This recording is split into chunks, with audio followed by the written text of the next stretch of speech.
नमस्कार दोस्तों, स्वागत है आपका हमारे चैनल टेक स्टॉक में। चैनल के माध्यम से हम आपको डिफरेंट कंपनीज का एनालिसिस करते हैं, जिसके आधार पे हम आपको कंपनी की लेटेस्ट जो भी उसमें डेवलपमेंट्स हो रहे हैं उसके बारे में बताते हैं। तो अगर आपको हमारी जानकारी पसंद आती है तो उसको शेयर करिए, सब्सक्राइब करिए और हमें नए सजेशन दीजिए कि हम कैसे और इम्प्रूव इसमें कर सकते हैं। तो पिछली बार मैंने जो आपको बताया था कि टैरिफ हाइक होने वाला है, और ये जो टैरिफ हाइक था अबाउट द टेलीकॉम कंपनीज के जो मोबाइल प्लान्स होते हैं उनमें एक टैरिफ हाइक आ गया है। तो वो हाइक 20% तक है तीनों में, वोडाफोन, आइडिया, रिलायंस जियो और भारती एयरटेल, जो तीन मुख्य जो प्लेयर्स हैं इंडियन मार्केट में। इन्हीं की बात मैं पहले भी कर रहा था और मैंने कहा जैसे ही टैरिफ हाइक आएगा, वो अभी लागू 3 जुलाई से होगा, परंतु घोषणा तीनों कंपनीज ने कर दी है। जैसे ही टैरिफ हाइक आएगा, मैंने कहा था एक एब्रप्ट इसमें हाइक इनके मार्केट वैल्यू में आएगी, और जो कि आई, और तीनों का जो शेयर है वो सिग्निफिकेंटली एक पर्टिकुलर हाइक ली उन्होंने, और फिर उसमें कुछ मुनाफा वसूली हुई और वापस से ये लगभग एक पर्टिकुलर रेंज में घूम रहे हैं। 3000 के आसपास रिलायंस का शेयर, 1440 के आसपास भारतीय एयरटेल का शेयर और लगभग 17.5 रुपए के आसपास वोडाफोन आइडिया का शेयर इस समय काम कर रहा है। अब हम अगर तीनों का एनालिसिस एक एक करके करें तो हमको हर तरफ से, चाहे हम विदेशी ब्रोकरेज की बात करें या देसी ब्रोकरेज की बात करें, जो ब्रोकरेज हाउसेस हैं उनका एक पर्टिकुलर व्यू इसमें आ गया, क्योंकि आरपू एक टर्म होता है जो ये कम्युनिकेशन कंपनीज के लिए यूज किया जाता है, उसको कहते हैं average revenue per user is going to increase for all 3 companies. जो ये बढ़ रहा है तो उससे इनकी आय बढ़ेगी, और इनकी जो, क्योंकि 2 कंपनीज तो ऑलरेडी अच्छी हालत में है, वोडाफोन की भी माली हालत में सुधार होगा, और वो एक लंबी कहानी है। क्योंकि वोडाफोन का शेयर अगर आप इस समय अपनाना चाहते हैं तो वोडाफोन को आपको एक लंबी अवधि के लिए अपने पास रखना पड़ेगा। तो 17.5 के आसपास वोडाफोन का जो शेयर है वो काम कर रहा है। तो वोडाफोन पे बहुत भारी भरकम कर्ज है, लगभग 2.5 लाख करोड़ का।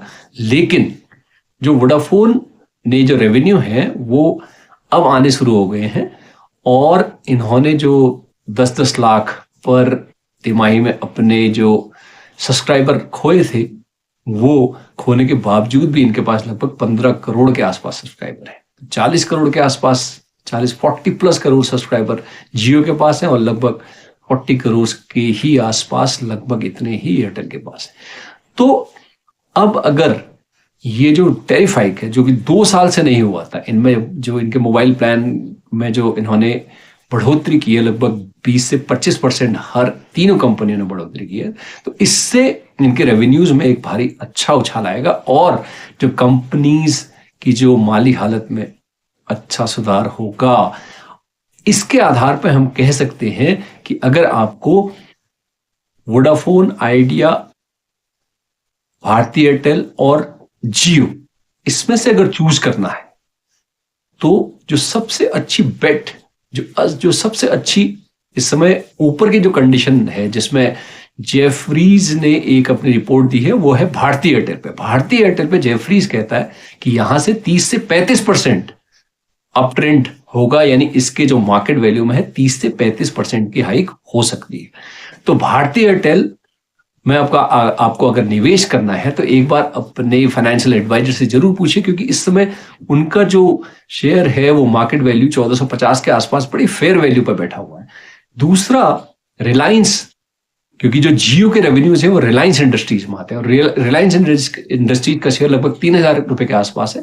वो तो हमेशा ही एवरग्रीन एक ऐसा शेयर है जो हमेशा आप खरीद कर रख लीजिए, तो आपको एफडी से हमेशा लगभग ज्यादा ही वो रेवेन्यू देता है at the end of 1 year. और तीसरा है वोडाफोन आइडिया, जो एक लंबी कहानी है, 17.50 रुपए के आसपास है। इसमें भी ब्रोकरेज काफी ऊंची अपनी रिपोर्ट दे रहे हैं। अगर आपको इन तीनों शेयर्स में से किसी में भी अगर निवेश करना है तो एक बार अपने फाइनेंशियल एडवाइजर से जरूर एडवाइस लीजिए। हम आपको एक एजुकेशनल पर्पज से जानकारी दे रहे हैं कि इन कंपनीज में टैरिफ हाइक हुआ है और ये टैरिफ हाइक 3 जुलाई से लागू होगा।